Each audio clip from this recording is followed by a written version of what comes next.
اعوذ باللہ من الشیطان الرجیم بسم اللہ الرحمن الرحیم آمنت باللہ ورسولہ هو الاول والآخر والظاہر والباطن وهو علی کل شیء علیم رب اشرح لی صدری ویسر لی امری واحلل عقدۃ من لسانی یفقہوا قولی۔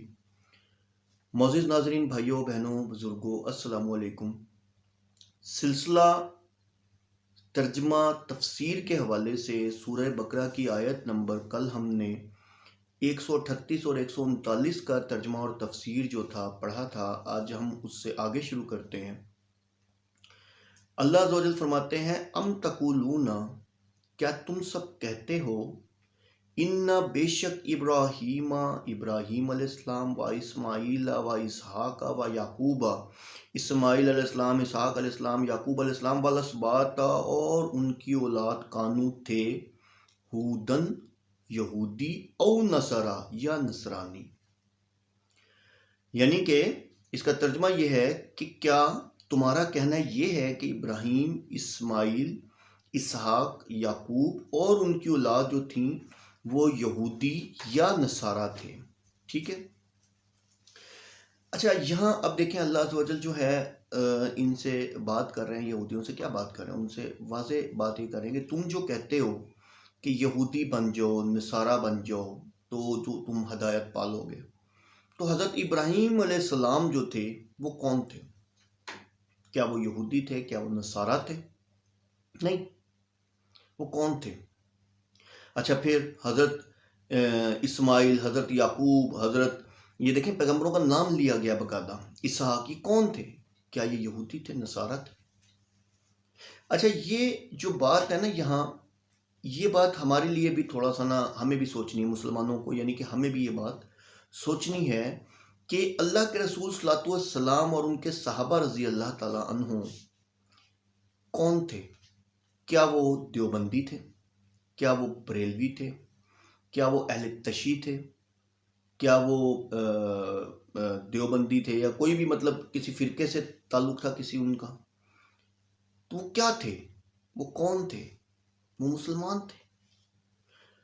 تو اب اللہ کے ساتھ جو مخلص ہونے کا ہمارا، جو ہم نے کہا نا وَنَحْنُ لَهُ مُسْلِمُونَ، اور ہم تو اسی کے لیے خالص کرتے ہیں سب کچھ، تو پھر خالص کیسے ہوگا؟ اخلاص کا تقاضا یہی ہے کہ ہم ان جتنی بھی تقسیمیں ہیں، یہ جتنے بھی ہم نے اپنے فرقے بنا لیے ہیں، ان سے ہم دور رہیں۔ اچھا چلیں، مان لیا ایک انسان فقہی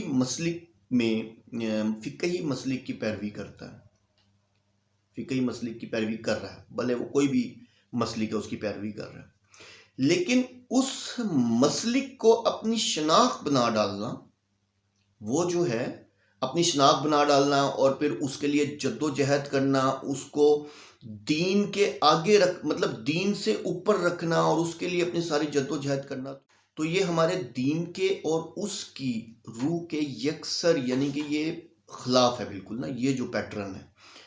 دیکھیں بات یہ ہے کہ یہاں تھوڑا سی بات کو نا آپ نے سمجھنا ہے۔ بات یہ ہے کہ دیکھیں ہم جب کسی فقہی مسلک میں جاتے ہیں، آج ہم دیکھ لیتے ہیں فور ایگزامپل، کیا ہم دیوبندی مسلک میں جانے کے بعد یا اہل حدیث مسلک میں جانے کے بعد کیا ہم اس مسلک کو پروموٹ کر رہے ہوتے ہیں یا ہم اللہ کے دین کو پروموٹ کر رہے ہوتے ہیں؟ لگے گا تو آپ کو ایسے ہی کہ آپ اس مسلک کو پروموٹ کر رہے ہیں۔ کون سا مسلک ہے جو خالص قرآن کی دعوت دیتا ہے؟ مجھے بتائیں آپ، کیا کوئی بھی ایسا مسلک ہے جو خالی قرآن کی دعوت دیتا ہے؟ کوئی بھی نہیں دیتا۔ اور پھر ہم اپنی شناخت بنا لیتے ہیں، کوئی اپنے نام کے ساتھ لکھ رہا ہے فلاں بریلوی، کوئی اپنے نام کے ساتھ لکھ رہا ہے فلاں سلفی، کوئی کچھ لکھ رہا ہے، کوئی کچھ لکھ رہا ہے، شناخت اپنی شناخت ہی بدل دیتے ہیں کہ ہم کون ہیں، ہم کون نہیں ہیں، اور اس فرقے کو پروموٹ کرنے کے لیے اپنی جد و جہد ساری لگاتے ہیں، اس فرقے کی جو مطلب جو اس فرقے کا طرز عمل ہوتا ہے اس کی جد و جہد کے لیے ساری عمر لگاتے ہیں۔ تو یہ جو چیز ہے یہ یکسر خلاف ہے، یہ حقیقتاً ہمارے دین کے خلاف ہے، یہ معاملہ جو بھی ہے۔ بات سمجھ رہے ہیں آپ میری؟ آگے اللہ عز و جل فرماتے ہیں کہ کل انتم، کہہ دیجئے کیا ہو تم، عالم جانتے، ام اللہ، یا اللہ جانتا ہے، بھائی کیا تم زیادہ جانتے ہو یا اللہ زیادہ جانتا ہے؟ یعنی کہ یہ جو تم باتیں کر رہے ہو، جو میں نے ابھی آپ سے بات بتائی پچھلی آیت کی، کہ بھائی تم کہتے ہو نا یہود و نصارہ ہو جاؤ، اور یہ ساری باتیں جو تم بتاتے ہو یہ تم زیادہ جانتے ہو یا اللہ زیادہ جانتا ہے؟ تم جو کہتے ہو کہ جی وہ جو تھے ابراہیم اور یہ سارے یہود و نصارہ والی باتیں، تو یہ تم زیادہ جانتے ہو یا اللہ زیادہ جانتا ہے؟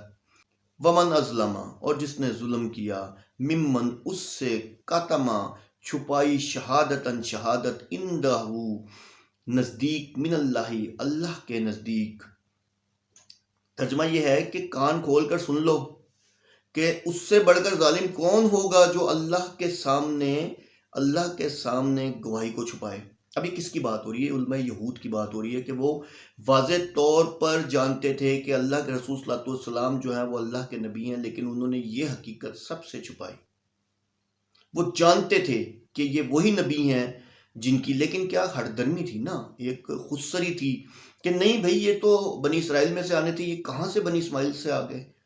تو یہ چیز ان کو، یہ چیز جو تھی، یہ چیز کی وجہ سے انہوں نے اس چیز کو چھپائی۔ تو اللہ تعالیٰ یہاں فرما رہے ہیں کہ تم سے بڑھ کر کون ظالم ہے کہ تم وہ بات چھپا رہے ہو جو حقیقت ہے، جو تمہیں پتہ ہے، تم اس کو چھپا رہے ہو، لوگوں تک نہیں بتا رہے، تمہیں تو پتہ ہے اس چیز کا۔